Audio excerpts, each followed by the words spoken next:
Hello and welcome to the Alana Youssefian lunchtime concert and question and answers. We are so excited to have this young violinist with us today. She is truly a superstar of the early music scene. She's a New Jersey native. She's a graduate of Juilliard, and her CV reads like a who's who of early music groups and conductors in North America. She's also performed throughout Europe, and she has just finished recording a CD that is now available. The best part is Alana has been playing with Ars Lyrica Houston for several concerts, most recently of which was Venetian Carnival, our New Year's celebration, along with Elizabeth Blumenstock. You can also hear Elizabeth and Alana play together on some Voices of Music recordings that are available on YouTube and are another incredible demonstration of her ability, virtuosity, musicality, and just incredible chemistry with the people with whom she makes music. It's a delight to watch her on stage because she's physically committed to everything she does, and she is so communicative, which is one of the things that's especially important in early music performance. You probably know that we don't often work with a conductor, and so you've got to be able to non-verbally communicate your plans and ideas to the colleagues with whom you're playing. So sometimes you might be having a bad night and you need a little extra support, or sometimes you feel like you are in the driver's seat and you can just rock and roll. Either way, you need to let the people around you know what you need musically and energy-wise when you're playing in an early music group. Alana is an expert at this.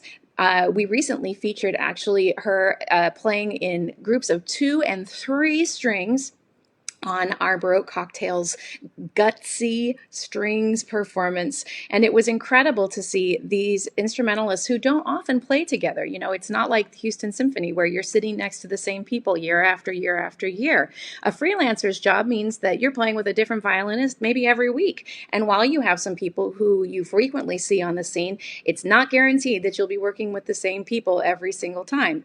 So how do you make those relationships quickly and make it possible for you to be able to communicate musically? Well, one of those ways is by using your body, using your face, and doing it all, though, without taking away from the music. On that Gutsy Strings performance for Baroque Cocktails, we also watched Elizabeth Blumenstock be a master of this in the Echo Sonata as she played up the echo aspect of her colleagues trying to steal the stage from her off stage with the echo sounds. But back to Alana. Alana is going to be performing for us today some solo pieces, which I just have to tell you how incredible it is that she's willing to take on Bach solo from home. It's amazing.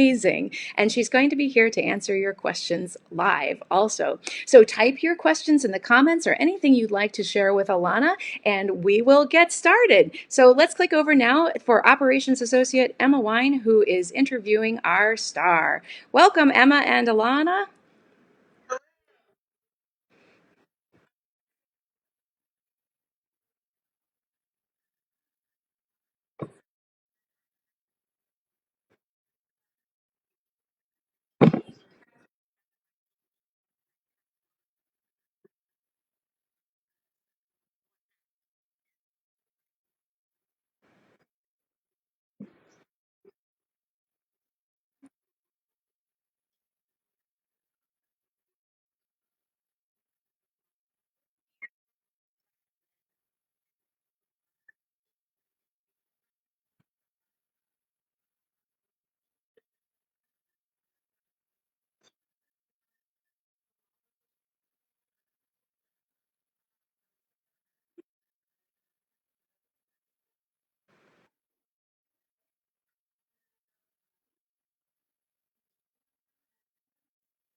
approach, which draws me to that in a special way.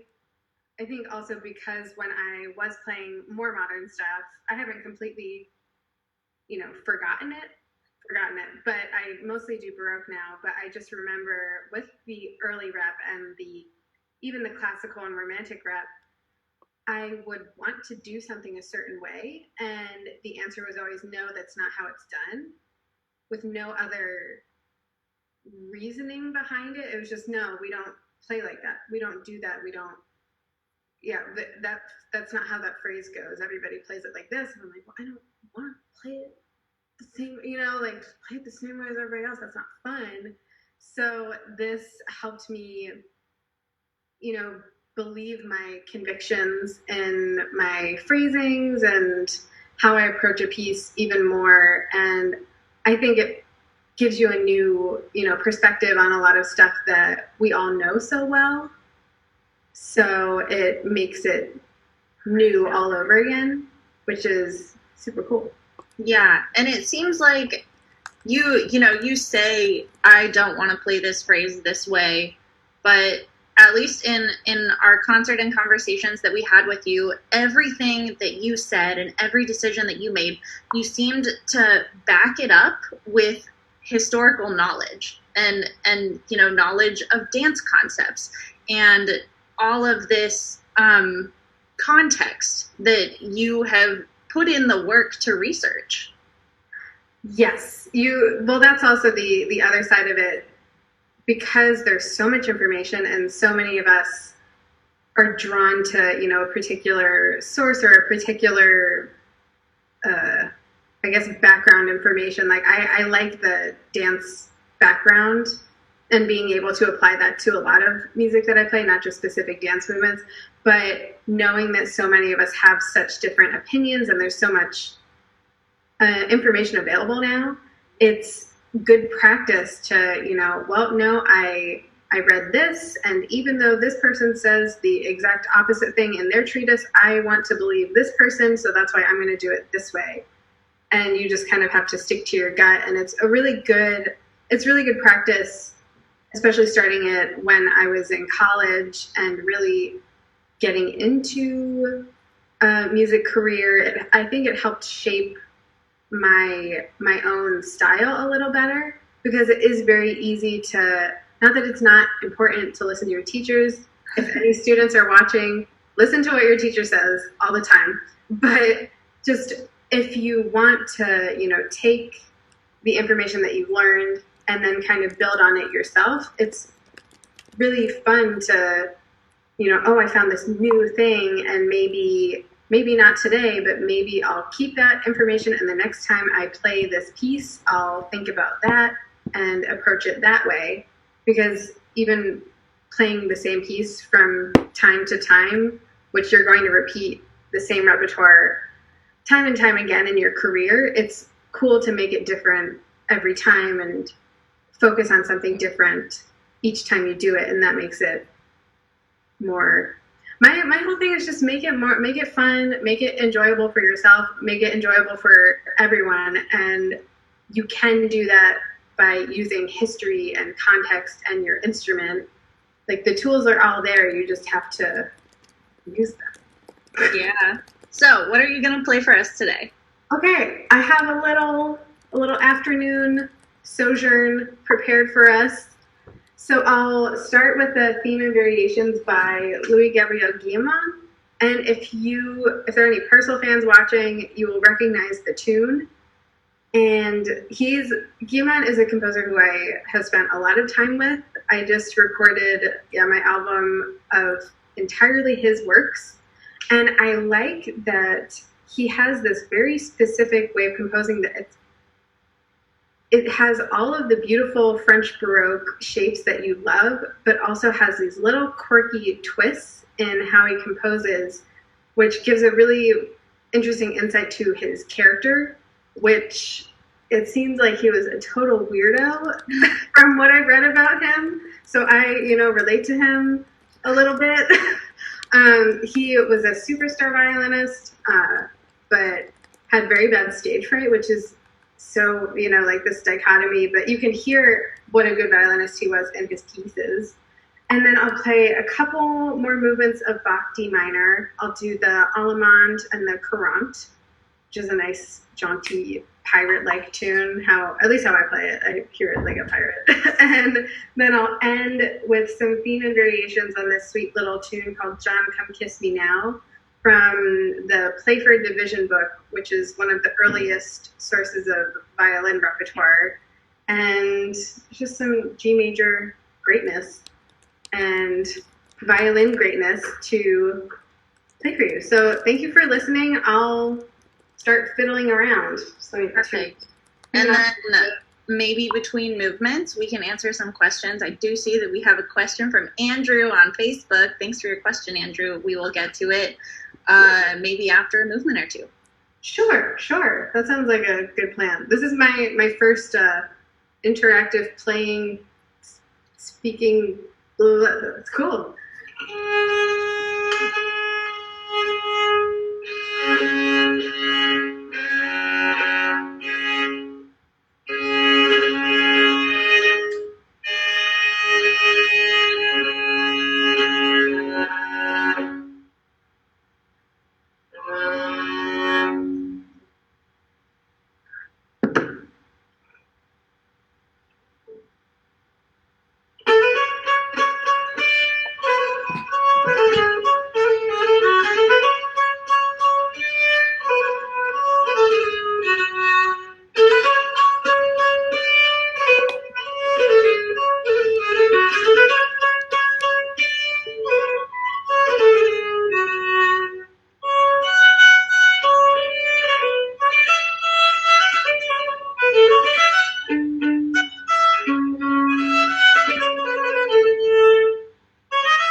Yay!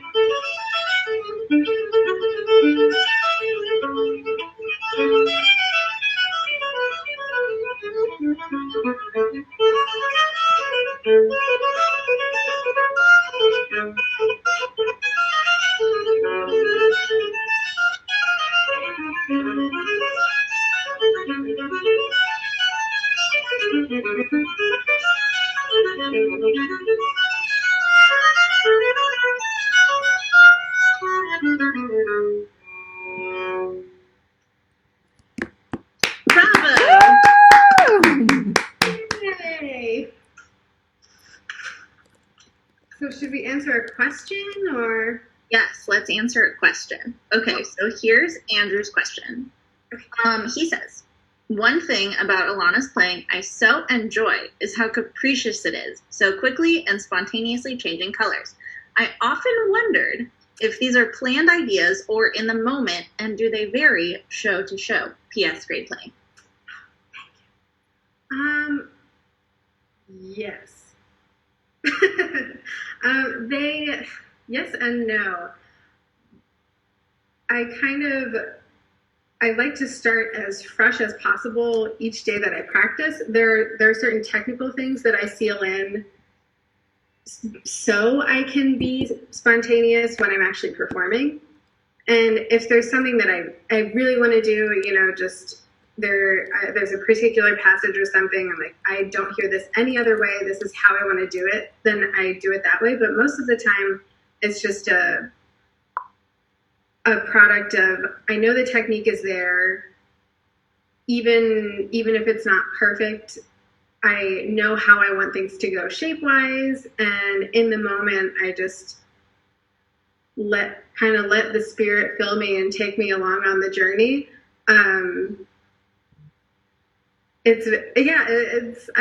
I just like to have as much, enjoyment in the experience as possible, because the enjoyment that I'm having, I know that translates outward. And I have had so many performances and attended so many, just, being a musician and being friends with so many musicians. When somebody is overthinking things or not having a good time, you feel it. And there is definitely that pressure, you're up on a stage or in front of your computer performing for people, and you're like, oh, it needs to be perfect. I need to do this. I need to make sure I do this, and freeing yourself from that pressure and the expectation, like, oh, I wrote a forte in here. If I don't do this forte, it's going to be a failure. It's just alleviating that pressure makes it more enjoyable. And then the spontaneity is or the capriciousness, the little twist of the mustache moments. I'm happy you like them.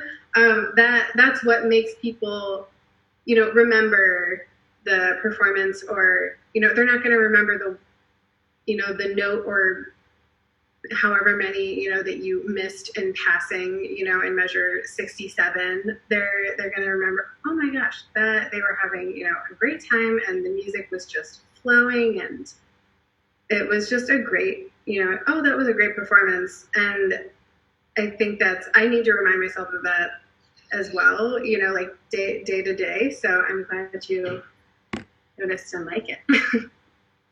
Thank you for your question, Andrew. Thank you, Andrew. Can I say a little more? Please, that would be great. And Alana, can you tell us one more time, what was that piece that you played? That was the theme and variations on La Furstenberg by Louie Gavrio Kima from his Amusements for Solo Violin, Opus 18. I won't attempt to spell that in the comments. It's very Googleable. Just throw a bunch of letters together to pop up,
Wow.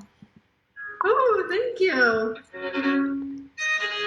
I love that. Alana, we have people listening in from all over the world. Whoa! Hello. Good morning. Good afternoon. Good evening. Yep. Thanks. Ah, wonderful. Are there any more questions, or should I? Yes. Second. We had a question during the slow movement, but I think it's a good question for the slow movement and the fast movement. What is your favorite thing about each movement? Okay, even though I'm not playing all of them, I'll go down the line of my favorite things. The Allemande, I just love that it's this free movement to basically just set the key and set the tone. So it's kind of this, I go to, just like the silver hazy place where it's just, floating along and just beautiful harmonies, beautiful, resonance, and getting to really settle in with the instrument before playing the whole partita, or even just part of the partita. That's what I love about that movement. And then the courant, I already said that it makes me do this. That's why I love it. I think a lot of people, take a Bach very seriously, and he is to be revered. He is sacred. I get that, but there is humor and fun and dance, as I've said before, in the music. So that's why I love the courant and the sarabande. There's the gorgeous dance influence in the shape and the harmonies, and the jig is the same, just a little more division-y. It's similar to what I'll play in the next piece. Just very, it's a chance to, just hunker down and just bounce around a little bit and just fiddle around, literally. And the chaconne is, one of the best pieces for the violin. I'll play for you next time. It's just the best, and there's so much to be, enjoyed. There's just a little bit of everything in terms of exploring your technique, or just exploring the melodic content. Even though it's over a repeated bass line, there's just so much variety and so much you can have fun with. Again, I don't know if you know me, but I like having fun. So you should have a tally of how many times I've said just have fun in this in this span. That's how I like to connect with each of the movements. We have a question that someone submitted via email, and the question is, how much do you have to practice to be able to perform like that? It's a lot.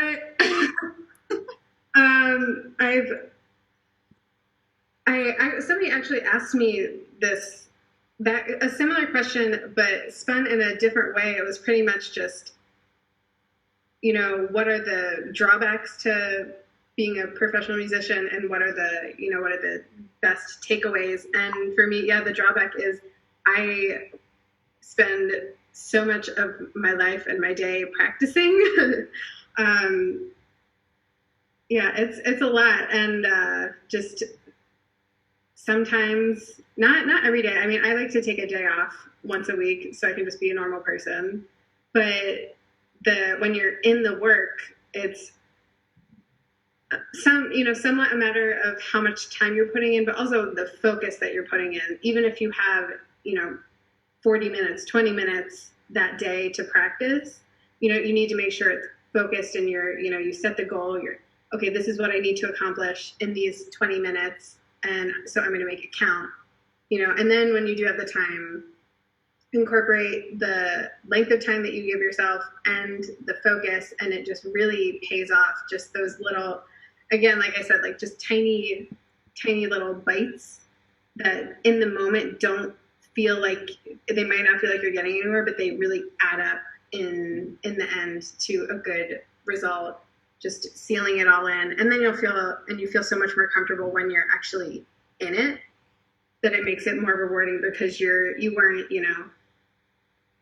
during the performance, you weren't just the whole time. You actually remembered, oh, I did that thing that I practiced, and that's really awesome. And yeah, I think that's the big question that people have when you maybe haven't played an instrument before, is like, how much does it take? But then you pick up an instrument and you realize that in order to get to the point where you can be comfortable and confident on stage and like leave the performance with anything above like absolute shame and embarrassment, it takes a lot of work. Yeah. And sometimes even when you put in the work, it ends in shame and embarrassment, believe it or not. I'm not saying that every performance I've ever done has been 10 out of 10. And some days you do, pick up the instrument, and I've been playing for about 24 years, and some days I'm like, what is this thing? As my teacher in undergrad, she's like, some days I wake up and I just feel like I'm playing on a banana. It's a silly phrase, but it sticks with me, because sometimes you literally you feel like, you're trying to work on something, and I feel like I've never heard, played, touched a violin before. So it just takes the work, just sometimes, hunkering down and saying, no, I can't go out tonight, or no, I can't, watch the latest episode of whatever show is new now, Game of Thrones. I'm very behind. And just putting in the work. Yeah, we've got a kind of a question via email from something that you had mentioned earlier that I think is definitely worth mentioning again. So the question is, when should I switch from modern to Baroque violin? Whenever you're ready. If you're ready to buy an instrument or even buy a bow, I would just start. They sell, they're not the best, but they're also actually not that bad. Like $100 bows on Char, and it's kind of a grab bag. You might get a really okay one, and you might get a not so great one, but it's just a good experiment on your steel strings to start with the bow technique, because the bow technique is the most important part of playing early music, because you need to practice that contact with that you're going to get with the gut strings. You can't just, I won't even demonstrate for you because it'll sound terrible. You can't, with the steel strings, they instantly have a certain resonance, like you breathe on them and the strings vibrate already, but these take a little more coaxing to get the warm, happy sounds out of them. And so I would start with the bow. Yeah, and so you're ready to get a bow. Yeah, and then there are cheap instruments that also sound good. And then when you think you're ready to handle some gut strings, either get the instrument or put one gut string on your modern violin. Like just baby steps, so you'll feel comfortable along the way, and it'll add up. And then once you finally get settled in your technique, you'll be playing Corelli in no time. And you had mentioned that even if you have a modern bow, if you just like hold it a little bit higher, it gives you that feeling of a Baroque bow. Just like hold it above the leather. For those of you who have your modern bows, hold it above the leather, and that'll give you a good feel for the distribution of weight and the lighter, like the lighter aspect of the bow, that you can do more this stuff, more fencing with your bow. Should I play a little more? Yes, that would be lovely. Okay.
Unreal. Fun. Alana, the joy that you exude as you play music is so contagious, and honestly, it's maybe the most fun I've had as an audience member is just like watching you have fun with what you do. Thanks. Yeah, there's so much room for so many emotions as a performer, most of them negative, and that does not help anyone at all, especially yourself, your psyche, when you spend so much time in it, you know, in the world of your pieces with your instrument. It will only do bad things to think those negative thoughts. And for, you know, stuff like this, there should be nothing but joy. You know, you get to play music, you get to share something with people that will make them happy, even if you like I said before, even if you miss the one note that you know, are like, oh, I can't miss that note. If you miss the note, so what? You still are playing music, and music is great. So that should, yeah. I'm not saying that I'm, you know, every performance is like, yay. You know, I get that. I get affected by that too, but that's why I like to exude so much joy, because it takes all those negative, you know, negative thoughts and negative feelings, and it just squashes them and leaves nothing but the music and you. And that's, I mean, that's the best that we can hope for. Yeah. Yeah. What a great performance. Thank you for this lovely conversation as well. We have everyone who was watching saying that it was incredible. So as a plug for your next event, we have our virtual gala on Saturday, and Alana will be hosting our Rising Star after party, which is going to be so much fun. She's going to judge a cocktail contest and a pajamas and party clothes costume contest, and it's going to be amazing. So if any of y'all watching want more information about that, you can visit www.arslyriccahouston.org/gala. And all you have to do is make a donation. Any amount will get you an invitation. Yes. So we will see you for the gala. And then also, Kathleen, do you want to talk a little bit about the masterclass? Absolutely. I'll be happy to do that. So we also have a masterclass that will be happening on Monday after the gala on the 27th. So be ready for that. She will be taking students who apply ahead of time. So just email us at kstaten@arslyricahouston.org to be screened and reserve your spot. Yes. I will be very hard on you. Just kidding. No. Literally, all you're going to say is have more fun. That's literally going to be the comment that I will tell you. So come prepared and just enjoy when you're playing. That's the most of what I want to see. So I can't wait to hear it. I'm very excited for gala. I'm going to put on a dress for the first time in, oh, God knows when. And yeah. We love the one from your website. The one from your website, your main picture. That one is at my parents' house because it's too big to fit in my New York closet. Wow. Well, there's a plug for your website. If you haven't been to her website, it's www.alana.youssefian.com. And she has a new CD out, which I mentioned in the comments, that you can actually purchase now. So definitely some of the music. You didn't play any from the CD today, did you? No, that CD has me and my band. Yeah. Tour. Yeah, so I couldn't one woman show it, but it's really a great CD. I can actually listen to it and still smile even after spending the past, you know, over a year and a half editing and tweaking and editing. So I hope you enjoy it as much as I do. Fantastic. Thank you so much for chatting with us and playing for us, Alana. And we will see you on Saturday. Yes. See you soon. Bye, everyone. Bye. Bye, everyone. Thank you so much, everyone, for joining us for Alana's special broadcast of a lunchtime recital and questions and answers. Like we mentioned in the broadcast, don't miss her masterclass next week, Monday, at our regular Musical Moments time. We'll have, of course, a violin-themed playlist for the day. And again, if you're interested in participating, there's no age limit. You don't have to be an advanced performer. You can be just exploring the concept of Baroque interpretation and either be a period performer or modern. You can be a young professional. You can be at any stage in your career. Alana promises to give you some details and insight into how to perform in a historically informed way, and also she promises to have lots of fun. So any further questions on our virtual programming, you can find out more at www.arslyricahouston.org/virtual. Have a great day.